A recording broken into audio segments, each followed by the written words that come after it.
It's been 7 whole years since Avengers Endgame wrapped up what felt like the definitive end of the MCU. Yet, watching the new Avengers Doomsday trailer, it doesn't feel like moving forward. It feels like the movie will be an elaborate undoing of everything that happened in Endgame. But before we jump into all of the negatives I have, let's quickly go through the positives that I do have. Seeing Thor back to his serious Infinity War era self is great, and I can't wait to see him back in action again. After Love and Thunder turns the God of Thunder into a walking joke, this grim, grounded tone is exactly what the character needs. But then by the end, the trailer drops its major nostalgic pivot, the return of Steve Rogers.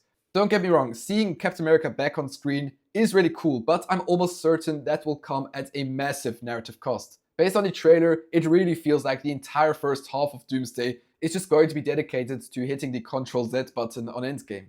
Infinity War was so beloved because we spent a decade earning the relationships with every single person on that screen. Doomsday is clearly trying to clone that exact same formula, at least from the trailer, but it doesn't work as well.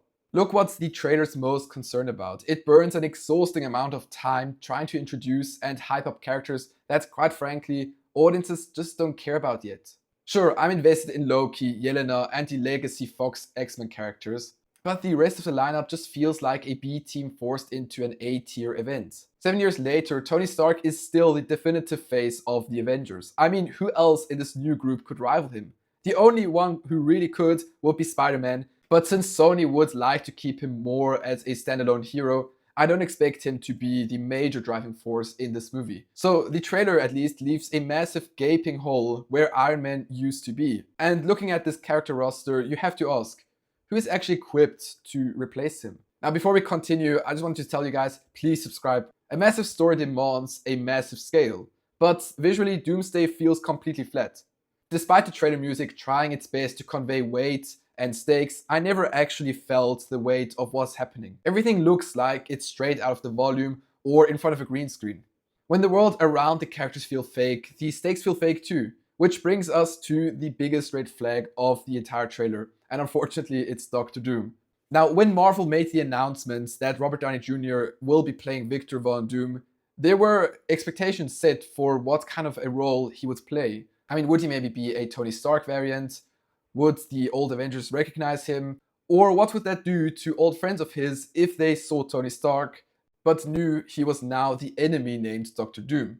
So there were many interesting ideas to explore, which made me have faith in the casting. If Doomsday really wanted to mirror Infinity War, they need to make this one Doom's movie, the exact same way Thanos was the protagonist of Infinity War. But unfortunately, nothing in this trailer suggests that's what we're getting. Instead of that, the RDJ casting currently feels like a desperate marketing gimmick to distract that this is just a best of characters and moments that we've all seen before in some way, shape, or form. Look, trailers are designed to sell a vibe, not a complete script. The Russo brothers have been able to pull off miracles before, but right now, Doomsday doesn't really look like a good, coherent movie I was hoping for, and more just like a cameo show. Now, there's currently a movie playing that is guaranteed to be a great time at the cinema. The Odyssey, which is Nolan's most ambitious movie to date, was only made possible through all of his previous movies and lessons he took out of them. To see how every Nolan movie led to him making the Odyssey, click here. And comment down below, do you think the Doomsday trailer is absolutely great, or are you as skeptical as I am? Anyways, thanks for watching, please subscribe, and I'll see you next time. Bye!